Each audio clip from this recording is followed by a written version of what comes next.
Sir, चुनावी वर्ष है ये और अब तमाम जो राजनीतिक दल हैं, अगर विपक्ष की खास तौर पर बात करें तो पूरी कसरत कर रहे हैं इस वक्त की अब सत्ता में आ सकें। आम आदमी पार्टी भी पहाड़ चढ़ने की कोशिश कर रही है। 6 को आपके जिला मंडी में ही बड़ा एक कार्यक्रम रखा गया, केजरीवाल जी आ रहे हैं। कैसा भविष्य आप देखते हैं सर आम आदमी पार्टी का हिमाचल में? मैं कोई आम आदमी पार्टी का कोई सदस्य नहीं हूँ। लेकिन आम आदमी पार्टी अभी जो चुनाव हुए, 5 स्टेट्स के चुनाव हुए, उससे पहले भी चुनाव हुए। आम आदमी पार्टी जो है वो दूसरी बार वहाँ दिल्ली में जो है उन्होंने सरकार बनाई है। अब आप वो उसके सराउंडिंग में घूम करके देखें। अभी उन्होंने उत्तर प्रदेश में भी चुनाव लड़ा, उनका खाता उत्तर प्रदेश में नहीं खुल सका। उन्होंने हरियाणा में भी चुनाव लड़ा था, हरियाणा में भी उनकी परफॉर्मेंस जो है वो परफॉर्मेंस जीरो है। उन्होंने मणिपुर गोवा में भी चुनाव लड़ा, तो मेरा ख्याल कहीं भी उनका खाता जो नहीं खुला है। पंजाब की परिस्थितियाँ भिन्न रही हैं, उनमें अनेकों कारण हैं। उसमें पहला कारण तो है कि वहाँ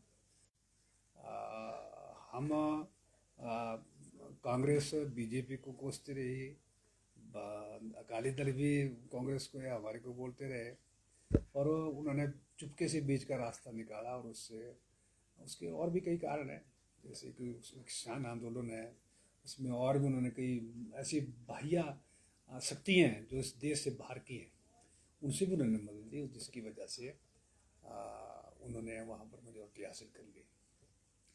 लेकिन जहाँ हिमाचल प्रदेश की बात आप कर रहे हैं कि हिमाचल प्रदेश में पहाड़ में कांग्रेस में अपनी आम आदमी पार्टी जो है वो 6 तारीख को आने वाली है। इस देश में लोकतंत्र है, इसमें किसको रोका जा सकता है? जब कभी भी कोई भी आदमी, कोई भी इंसान, कोई भी पार्टी बना करके, कोई भी दल बना करके जो है कहीं भी चुनाव लड़ सकता है। हिमाचल प्रदेश का मतदाता पूरे देश के मतदाता से भिन्न है। यहाँ का मतदाता बहुत इंटेलिजेंट है, किसी के चक्कर में, किसी के बहकाव में आने वाला मतदाता यहाँ का नहीं है।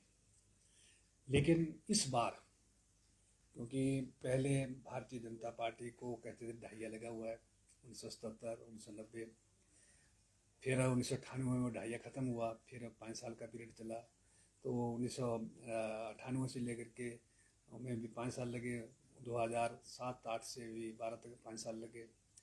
इस बार पहली मर्तबा है कि भारतीय जनता पार्टी की सरकार आदरणीय ठाकुर जयराम जी के नेतृत्व में जिस प्रकार से चली हुई है, जबकि इस 4 सवा 4 साल के कालखंड के बीच में अनेकों ऐसी विपरीत परिस्थितियाँ आई। कोरोना जैसे महामारी जो है वो वैश्विक महामारी आई, जिसकी वजह से पूरे विश्व की, पूरे राष्ट्र की, पूरे प्रदेश की आर्थिकी को जो है नुकसान हुआ है।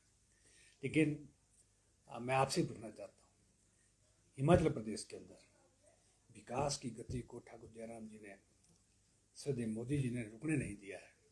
यहाँ विकास की रफ्तार पिछले मरतबा, मैं कह सकता हूँ कि पिछले 30 सालों 35 सालों से जो विकास को झटके में गाड़ी चलती थी, वो इस बार जो है वो विकास की रफ्तार लगातार आगे बढ़ी है। मैं उदाहरण के रूप में अपने विभाग की बात करना चाहूँगा।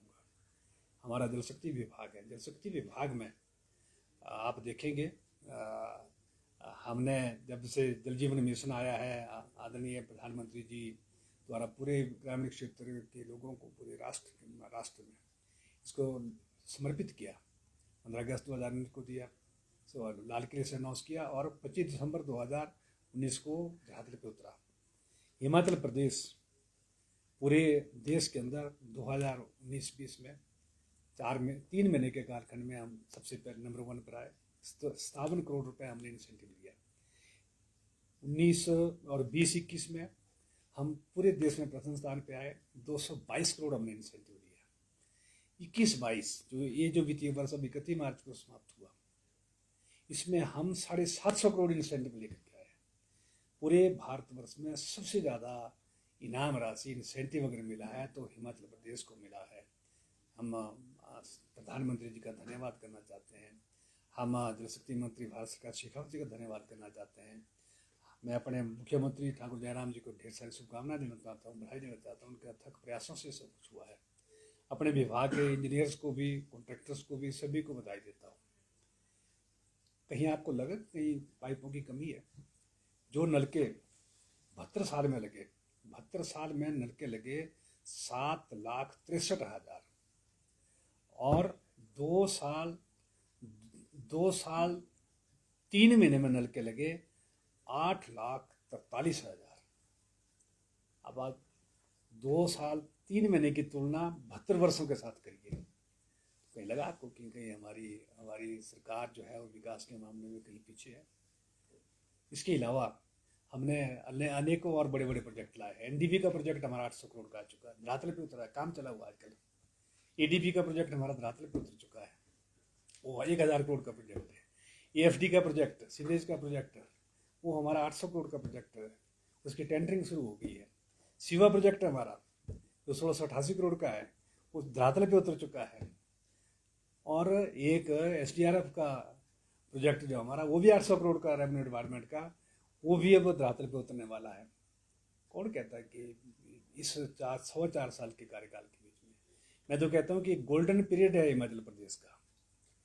इतना काम हिमाचल प्रदेश में, चाहे वो सड़कों का है, चाहे पुलों का है, चाहे सिंचाई का है, चाहे पीने के पानी का है, चाहे स्वास्थ्य का है, चाहे नई संस्थान खोलने का है, प्रदेश के मुख्यमंत्री जी ने जो अनाउंसमेंट की है, सारी की सारी अनाउंसमेंट जो है वो धरातल पे उतरी है। भारत सरकार ने खुले दिल से जो है हिमाचल प्रदेश सरकार की मदद की है। मैं इसलिए कहता हूँ कि हिमाचल प्रदेश का मतदाता बहुत बहुत इंटेलिजेंट मतदाता है, वो विकास के नाम पर वोट डालता है। अगर महेंद्र सिंह 7 बार विधायक बना है तो उसके पीछे भी कोई राज है? ऐसा थोड़ी है। हमने विकास करते हैं, विकास प्रिय हैं, लोगों के बीच में रहते हैं, तो निश्चित तौर पे दोबारा से, चाहे आप पहाड़ की तरफ आए, कांग्रेस पार्टी तो लुप्त हो गई, यूपी में 2 सीटें आई 403 में से। वहाँ उत्तराखंड कहते हैं हम सरकार बना रहे हैं, वहाँ भारतीय जनता पार्टी की थम्पिंग मेजोरिटी के साथ सरकार बनी। मणिपुर में भारतीय जनता पार्टी की सरकार थम्पिंग मेजोरिटी से बनी। गोवा में हमारी सरकार जो है एक मेजोरिटी के साथ बड़ी है। हिमाचल प्रदेश में इस बार इतिहास बदला जाएगा। जैसे 2.5 से 5 साल पूरे किए, अब जो 5 साल ए और 5 साल बी, अब ए और बी नहीं चलेगा, अब ए ही चलेगा।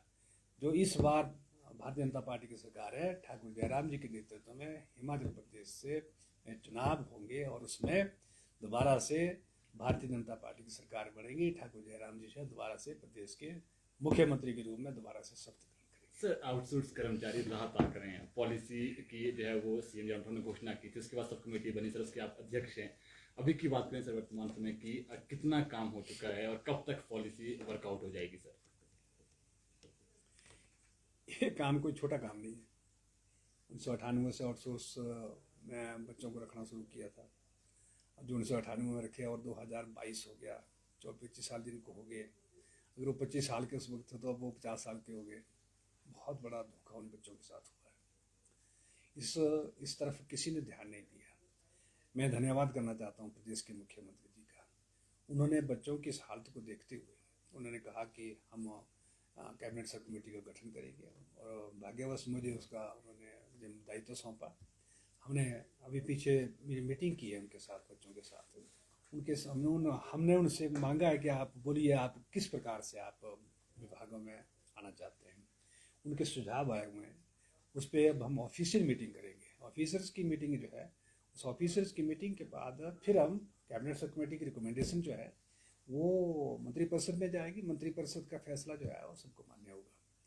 मैं इस बात को इसमें कह सकता हूँ कि निश्चित तौर पे हम कांग्रेस की तरह नहीं बोलेंगे कि हम आपको रेगुलर कर देंगे, फिर आउटसोर्स भर्ती नहीं करेंगे। 2016-17 में क्या उन्होंने कहा था, वीरभद्र सिंह के उस वक्त के मुख्यमंत्री थे, उस वक्त उन्होंने कहा कि बस हम आपको रेगुलर करने जा रहे हैं, अब आपको विभागों में डालने हैं। किसी ने नहीं कुछ किया। लेकिन इस बार हम किसी के भविष्य के साथ खिलवाड़ नहीं करेंगे। हम उनके लिए जो बेस्ट से बेस्ट पॉसिबल होगा, जिसको वो स्वीकार करेंगे, उस फैसले की तरफ जो है हमारी रिकमेंडेशन जो आगे बढ़ रही है। सर, कांग्रेस से प्रदेश प्रभारी राजीव शुक्ला जी अभी कुछ दिन पहले शिमला आए थे। एक ऐलान उन्होंने घोषणा उन्होंने की है कि जब हम सत्ता में आएंगे तो तुरंत आते ही ओल्ड पेंशन स्कीम को बहाल कर देंगे। आप उनके जो ऐलान है इसको लेकर क्या कहेंगे? ओल्ड पेंशन स्कीम जो है, ये जब 2003-04 में हिमाचल प्रदेश के अंदर कांग्रेस पार्टी की सरकार थी, तो उस वक्त इन्होंने क्यों उसको शुरू किया? मेरा तो पहला प्रश्न तो ये होगा उनसे, क्यों शुरू किया? उनके द्वारा रखी गई नींव पत्थर है। आज वो कहते हैं कि हम ओपीएस को शुरू कर देंगे। आज तो कांग्रेस समाप्ति की तरफ है। मैं उनसे ही पूछना चाहता हूँ, क्या वजह है, क्या कारण है कि कांग्रेस पार्टी के इस प्रदेश के वो प्रभारी होंगे, शायद प्रभारी आए और आधी कांग्रेस पार्टी के नेता जो ना आए, उसे साफ संदेश जाता है कि अब जैसे पूरे देश से कांग्रेस पार्टी लुप्त हो रही है, हिमाचल प्रदेश में भी अब कांग्रेस पार्टी लुप्त होने की कगार पे खड़ी है। आने वाला समय जो है वो अब कांग्रेस पार्टी के बहुत नेता इधर से उधर जाएंगे, कुछ इधर जाएंगे, कुछ उधर जाएंगे। अब उसमें मैं ज़्यादा कुछ नहीं कहना चाहता, लेकिन मैं इतना जरूर कहना चाहता हूँ कि हिमाचल प्रदेश में दोबारा से भारतीय जनता पार्टी की सरकार बनेगी।